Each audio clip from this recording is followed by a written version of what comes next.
My name is Ashish Mahabal, and I'm going to be talking about the R programming language today. Later on, you'll be using R in many other modules.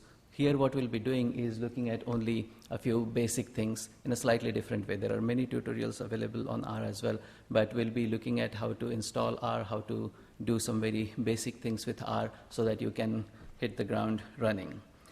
To do that, we'll start with some of the slightly different things about R right away, and then come back to the basics, history of it, and so on.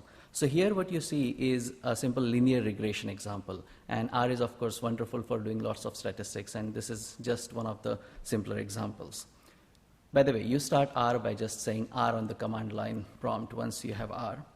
Then what you see in the next line is that we have assigned a vector which has three numbers, 1, 2, and 4, to the name of the vector here we are using is y. And in the next line, we are using the numbers 1, 2, 3, combining them and assigning them to a vector x. So that is how the syntax is. For assignment, we use the less than followed by a dash as the assignment character set. And C is used for combining, and you can combine a large number of different things with that. But that is the main thing that you have to remember. So it's not the equal to sign that you use for assignment. Equal to can also be used.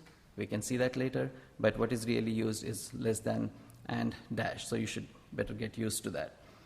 Then in the next line, we see how the linear regression example uses the linear model, and it takes argument y tilde x. And again, this is something that you'll see a non-standard thing. So what we are saying here is that y is our dependent variable and x is the variable on which it depends, and that is what one means by y wiggle x. And then when you run the linear model on that, then the output of that is being captured in a variable called foo. It's not really a variable, it's an entire structure, though it seems just like a variable. And if you then say simply foo on the command line prompt, you see what that particular structure contains. So initially it shows you how the call is. It says that lm can be called with a formula like y wiggle x. And then it goes ahead and tells you what other things there are within the structure, like the coefficients. Here, the slope is 1.5 and the intercept is minus 0.67. So this is how you will run a simple statistical model. This is how you'll assign to variables and to vectors and so on. And we'll, of course, be covering more details of that later on. Here is another simple example. In this case, it is of a plot. What we are doing here is using the rnorm function, saying that we take 100 numbers in that, which have a mean of 5 and a standard deviation of 1, and then assign a vector called A containing those 100 numbers. In the next line, we similarly assign to B 200 numbers with the same mean and same standard deviation. So again, the rnorm function can be used just like that. It's all built in, and you can use it in a trivial fashion. But equally trivial is to get, say, a histogram of the B vector. Simply saying hist B is going to give you the plot that you see on the right-hand side. And then combine can be used with these vectors as well. So the next line you see that you are combining 100 times the first vector and 100 times the second vector and assigning that to a variable called C. You see here some kind of overloading. C is the combine function, but we are also using the vector name called C. So there is a lot of overloading possible. How much you should do, you should decide based on whether you really need to use those kinds of variable names. And then in the next line, you can see that you can simply say length of C to find out that C is now a vector of length 300. And if you simply type C, you will see what the variable C or the vector C contains. And of course, if you say help C, it's going to give you help not on the vector, but on the combine command. So you should try that out. And yes, by the way, so all these things, various things that we'll be talking about, there'll be examples related to that, there'll be exercises related to that, and you should definitely try many of those out, because doing is what will allow you to see how R functions, how the vagaries of R are, and how the strengths of R are. So let's look at a little bit of statistics, how it's used in astronomy. So there are as many as 15,000 astronomical studies per year, and as many as 5% have the word statistics in the abstract. Of course, many, many more have the word abstract, the word statistics in the rest of the study, and they use statistics a lot. But even in abstract, as many as 5% have that. and 20% treat variable objects or multivariate data sets. So clearly statistics is more and more increasingly used in astronomy as well as in other sciences. But if you look at what statistical methods actually get used, you'll realize that a majority of them are pre-World War II. In fact, Fourier transform that is used very frequently in many, many places is from the earlier 19th century. Similarly, least square is from the same time, and chi-square is from early 20th century. And the two other tests like Kolmogorov-Smirnov and principal component analysis, they are also from before World War II. Since then, a lot of developments have happened in statistics. Many, many people do not use those, but it is languages like R that allow you to use them in a very easy fashion. And hopefully you will get to learn a lot of that in this module and a couple of other modules that will be talking about R. Most major modules and programming languages and packages have statistics. Some examples are MATLAB, Mathematica, Ideal, PEDAL for Perl, and so on. So what is special about R? Why would one try to go and use R in particular? That is mainly because it's excellent for statistics, of course. And a survey was done in 2011 where 60 countries, where people from 60 countries were asked about what is it that they use for data mining. And it turned out that 47% use R. So that's clearly a very big fraction, given that there are many other options that people have.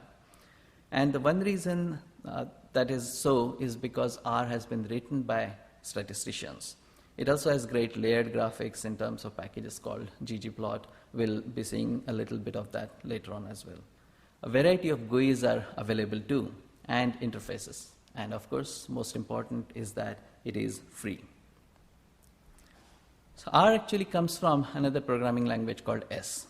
S was followed by S Plus in 1988, and it was in 1993 that R came about. Ross Ihaka and Robert Gentleman wrote R, the basic parts of it following S, and S was a commercial package and R was free. The current version is 3.1.1. That is what you should install when you run the exercises here. And we'll see how object-oriented R is and how you can use it from command line as well as from various scripts. So R, just like S, allows you to do lots and lots of things, various statistical tests, but also time series analysis that is becoming more and more important. It can do classification and clustering. So when you install R from the CRAN package, and we'll come to the CRAN website soon, there are 15 recommended packages, and those cover a large amount of statistics. And if you familiarize yourself just with those, then that will cover most of your needs. So this is a snapshot of how the various recommended packages look. So you have got smoothing and classification and clustering, as we mentioned. So you should definitely take a look at that. So CRAN is what I mentioned earlier. It stands for Comprehensive R Archive Network, and there are various mirror sites available for that. But when you go there, you get to see that besides those 15 recommended packages, there are as many as 6,000 different contributed packages from people. Now, that really gives you a much greater variety. The strength is that these are all people contributed. And of course, one weakness is that there is a bit of organic growth. Some of them get left out, and then the development does not continue. But the homogeneous whole does allow you to use a large variety of statistical functions. Bioconductor.org is another site where for bioinformatics it has a large number of packages available, and that's another thing that you should definitely take a look at if you are into that kind of thing. The other thing that I would like to mention is you should definitely get into using an interface and editor, because that provides you a lot of boilerplate. Remember, we talked earlier in the best programming practices how you should go to cheat sheets and boilerplate. So that you should continue here too. For R, you can find out what is the best editor that you would like to use. rstudio.com, which is mentioned last on this slide, is one of the best ones, and I would definitely recommend that. More information related to that is available on our sister material on the website, so you should take a look at that.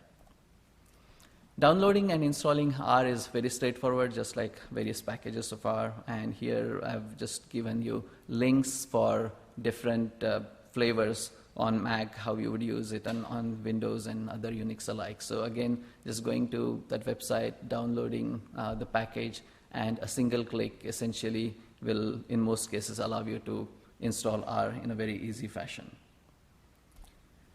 Running R is not difficult either. So what I would recommend initially, if you have not used R before, is to make a directory, say R_work, go to that directory, and then once you go there, if you hit R, then you will be inside R, and you'll have an R prompt there. The most important thing is how to know how to start a package, and the next most important thing is, of course, how to get out of it. And the way you get out of R is by saying Q followed by parenthesis, and then it will give you a chance to save your workspace. That can be quite important if you want to reuse some of the commands that you have used. It can also save some of your data. So during your session, if you have created some objects and you want those objects to persist, you can also tell it that you would like to use those objects later, and those would go into R data, and there are ways to load your earlier R data files later on. A few years ago, we had also created a GUI specifically for astronomy. It still is around. There you can provide input in terms of ASCII files or FITS files or VO tables, which are like XML. And then you are allowed to pick various columns from your input files, and on those columns then you can do a variety of statistical functions. Here is a current interface of that, where you see on the left-hand side that you can choose either exploratory functions or advanced functions or various expert functions, and how you can provide the input files. Here's a list of functions that you can carry out in that. So there are some simple ones like simply getting a box plot or a histogram, but there are also advanced ones like getting correlation matrix and covariance matrix, and then expert ones like edge clustering or survival analysis. So another thing that I would like to say is that you should definitely try out various examples that you will find in the follow-up lectures, but you should also explore the net, because there's a vast amount of material available through such GUIs, and that will help you a great deal. Finally, what you should be aware of is how to get help, and help is available in a variety of ways, even in R. So if you're looking for help on how to solve something, simply saying help solve at the prompt is going to tell you how to get help, what help is available on that. Similarly, doing something like question search is going to provide you options on searching. And then if you want the help to come not on the command line or within your window, but in a separate browser, then the way to start that functionality is to do help.start followed by parenthesis. And what that will do is that it will open a browser window and bring up help material there, and then you can browse through it, click, and so on.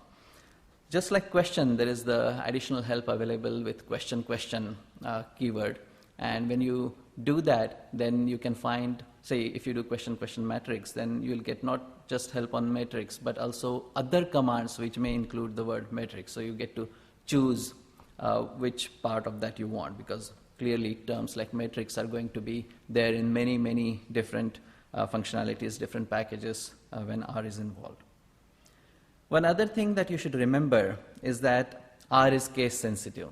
So where capitals are needed, you will want to use capitals. Here I've shown an example of getting environmental information on what your home directory for R is. And the sys keyword that you have to use in such a case, the first S is capital there. So you would say sys.get_env and in quotes R_home, whatever you have set it to, and then you'll be able to get what that information is. So rhome is the standard keyword, and if you have set it to something called rhome, you'll get that back with the full directory, of course. And just like we saw that values can be combined when you assign to a vector, other bits like environment variables or keywords can also be similarly combined. The next example shows that if you want to find out what your operating system is and your rhome is in one fell swoop, then you can combine them with the C and pass that on to the sys.get_env. Now in R, everything is an object, and that is why combining various things are very easy. So you can combine different objects, pass them on as arguments, and get other objects. We'll be, of course, seeing more about that. Another very important function is the summary function. When you have created something, or if you have a variable, vector, various kinds of objects, then you can provide, you can get a summary of what is contained in that by simply saying summary and the name of whatever you are trying to get a summary of. So again, there is a lot of help available, and you should definitely be taking a look at various help routines, making your life that much easier. Next time, we'll be covering in greater detail the different ways in which you can do assignment and various things about global variables, etc., and about objects, how you create them, and what additional things you can do with objects. And one of the important concepts in R is the data frame, so we'll be looking more at that. We'll see that next time.